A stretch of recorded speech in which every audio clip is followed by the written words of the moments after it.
ঈদুল ফিতরের রাতেও দিনের কোনো আমল আছে কিনা? ঈদুল ফিতর এর সুন্নাহ আছে অনেকগুলো। কি কি সুন্নাহ আছে ঈদুল ফিতরের? ঈদের চাঁদ ওঠার পর থেকে প্রথম আমল হলো ফিতরা দেওয়া।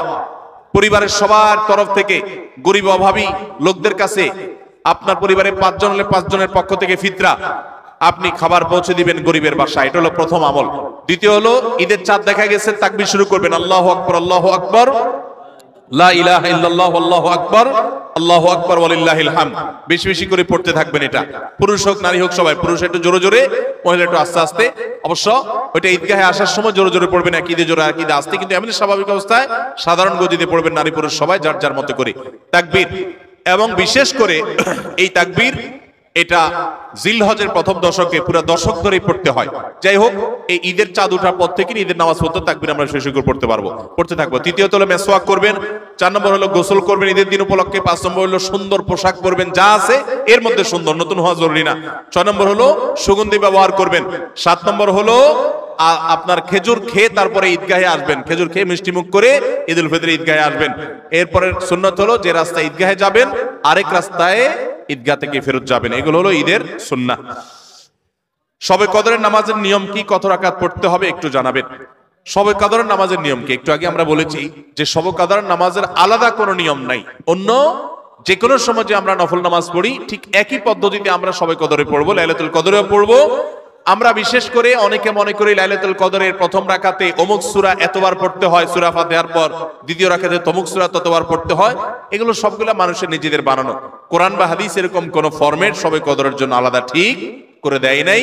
ওইটাকে আমরা আবশ্যক বানালে বরং সেটা বিদআত হতে হবে, বিদআত হতে পারে। আমরা 2 রাকাত করে যত লম্বা সময় পারি যে কোনো সূরা দিয়ে পারি আমরা বেশি বেশি করে নামাজ পড়বো শবে কদরে ইনশাআল্লাহ তাআলা। রোজা রেখে রক্ত দেওয়া যাবে কিনা? মানুষকে রক্ত দান করা সওয়াবের কাজ। কোন রোগীকে চিকিৎসার জন্য রক্ত দেওয়ার প্রয়োজন হয়েছে আপনি রক্ত দিতে পারবেন, কিন্তু রোজা রেখে দিতে পারবেন কিনা? উত্তর হলো যদি রোজা রেখে রক্ত দিলে আপনার রোজার কোনো ক্ষতি না হয় আপনি দিতে পারেন।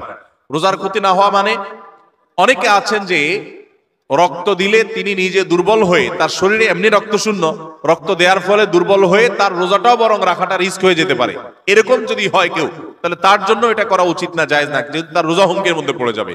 আর এরকম সচরাচর বেশিরভাগ লোক এরকম না, সুস্থ স্বাভাবিক আলহামদুলিল্লাহ, যে 1 ব্যাগ রক্ত আমি দিলে আমার অসুবিধা হবে না, আমি রোজা রাখতে পারবো, তাহলে সে অবস্থায় রোজা অবস্থায় রক্ত দিলে রোজা ভঙ্গ হবে না।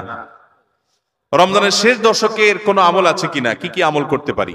রমজানের শেষ দশক হলো আমলের সবচেয়ে গুরুত্বপূর্ণ দশক। ভাইরা আমার, নবী করিম সাল্লাল্লাহু আলাইহি সাল্লাম সম্পর্কে আম্মা জান আয়েশা বলেছেন, কানা ইয়াজতাহিদু ফীহি মা লা ইয়াজতাহিদু ফী গায়রি।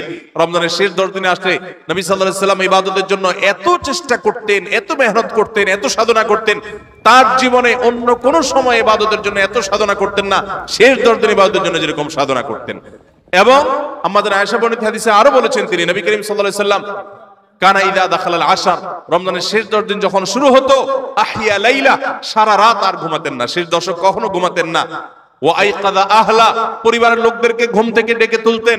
ওয়া সাদ্দা মিজারা, কোমর বেঁধে নিতেন। এবং ইবাদতের জন্য সবচেয়ে বেশি মেহনত মুজাহাদা তিনি করতেন। ভাইরা আমার, রমজানের শেষ দশক হলো ইবাদতের সবচেয়ে গুরুত্বপূর্ণ সময়। আমাদের বেশিরভাগ মানুষ ঈদের কেনাকাটায় আমরা ব্যস্ত হয়ে পড়ে, শহরের মানুষ গ্রামে যাওয়া ব্যস্ত হয়ে পড়ে, গ্রামের মানুষ শহরের মানুষকে ওয়েলকাম করার জন্য ব্যস্ত হয়ে পড়ে। আমাদের শেষ দশকের ইবাদত হয় না। শেষ দশক ইবাদত করার চেষ্টা করবো তো ইনশাআল্লাহ। শেষ দশকের প্রধান ইবাদত হলো ইতিকাফ। শেষ দশকের প্রধান ইবাদত কি? ইতিকাফ। ইতিকাফ করার চেষ্টা করবেন। আমরা শেষের দিকে সেই ইতিকাফের কথা বলি, তখন আপনারা এটার ফজিলত বুঝেন না। নবী করিম সাল্লাল্লাহু আলাইহি সাল্লাম রমজান রোজা 3 হিজরিতে ফরজ হয়েছে, তার ওয়াফাত পর্যন্ত কোন বছর শেষ দশকের ইতিকাফ ছাড়েন নাই, মসজিদে ইতিকাফ করছেন। যুবকরা ইতিকাফ করবেন তো ইনশাআল্লাহ। 3টা ইবাদতের স্বাদ নগদ পাওয়া যায়, আমি কোরআন হাদিসের আলোকে আমার অভিজ্ঞতার মিশেলে আমি জানাচ্ছি। এর মধ্যে একটা হলো লম্বা সময় নিয়ে যদি সেজদা দিতে পারেন, বিশেষ করে তাহাজ্জুদে, তো দেখবেন এটার স্বাদ আপনি অনুভব করবেন। আর দ্বিতীয়টা হলো ইতিকাফ। ইতিকাফ রমজানের শেষ দশক যদি মসজিদে বসে যেতে পারেন, গাঁটটি বুসকা নিয়ে, কিচ্ছু করতে পারেন না, শুধু বসে গেছেন মসজিদে 10টা দিন, আপনার ফিল হবে যে আপনি আল্লাহ তাআলার চৌকাঠে এসে পড়েছেন। ইতিকাফের মজা যারা একবার পায় তাদেরকে এটা থেকে দূরে সরা রাখা যায় না। আর 3 নম্বর হলো আরাফাতের ময়দানের দোয়া। এটাতে যে স্বাদ, এই 3টা স্বাদ যে পাইছে, সেই স্বাদগুলো কখনো আর ছাড়তে চায় না। আল্লাহ আমাদের সবাইকে ইতিকাফ করার তৌফিক নসিব করুন। রমজানের শেষ দশকে ইতিকাফ করবেন, বেজর রাতগুলোতে বেশি বেশি ইবাদত করবেন, অন্য রাতগুলোতে ইবাদত বন্দি বেশি বেশি করবেন, কোরআন তেলাওয়াত বেশি বেশি করবেন, কারণ এই দশকে লাইলাতুল কদরে কোরআন নাজিল হয়েছে। আর নফল নামাজ, অন্যান্য দান সাদাকাও বেশি বেশি করে করবেন। রমজানে নারীদের প্রচুর ব্যস্ততা থাকতে হয়, তাই নারীদের জন্য অধিক ফজিলতপূর্ণ কোনো আমল আছে কিনা? আমাদের মা বোনরা রমজানে অনেক বেশি ব্যস্ত হয়ে পড়েন। মা বোনরা রমজানে বেশি ব্যস্ত হয়ে পড়েন, সেজন্য তাদের ব্যস্ততা কমিয়ে আমল এবং ইবাদতের সুযোগ করে দেওয়ার দায়িত্ব আমাদের পুরুষদের। রমজান আসছে, সিয়াম বিরত থাকার জন্য পানাহার দিনের বেলা আল্লাহ তাআলা নিষেধ করে দিয়েছেন। আমরা এই পরিমাণ খানা খাই যে রমজানে আমাদের খানার চোটে মা বোনরা ইবাদত করতে চাইলেও করতে পারে না। দুপুর 3টা 4টা থেকে ইফতার বানানো শুরু হয় বেচারীদের।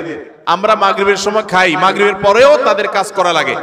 আমরা পরিকল্পনা করব এখন থেকে যে আমাদের ইফতারের আইটেমগুলো কমাবো এবং রমজানের আগে থেকে ঝামেলাগুলো সেরে ফেলবো, যাতে করে মহিলাদের বেশি একটা ইবাদত করতে বিঘ্ন সৃষ্টি না হয়। পুরুষরা সহযোগিতা করব যাতে করে তারা ইবাদত করতে পারেন। তবে তারা যে চেষ্টা করছেন রোজাদারের জন্য, সেটাও তাদের ইবাদতের সওয়াব এনে দিবে। সেই সাথে কাজের ফাঁকেও তারা জিকির আজকার, দোয়া দরুদ করতে পারেন, মাসিক অবস্থায় ইসলামিক বই পড়তে পারেন, জিকির করতে পারেন, দোয়া করতে পারেন। এভাবে তারাও রমজান মাসটাকে ফলপ্রসূ করতে পারেন। আল্লাহ তাআলা তাদেরকেও সওয়াব দিবেন ইনশাআল্লাহ।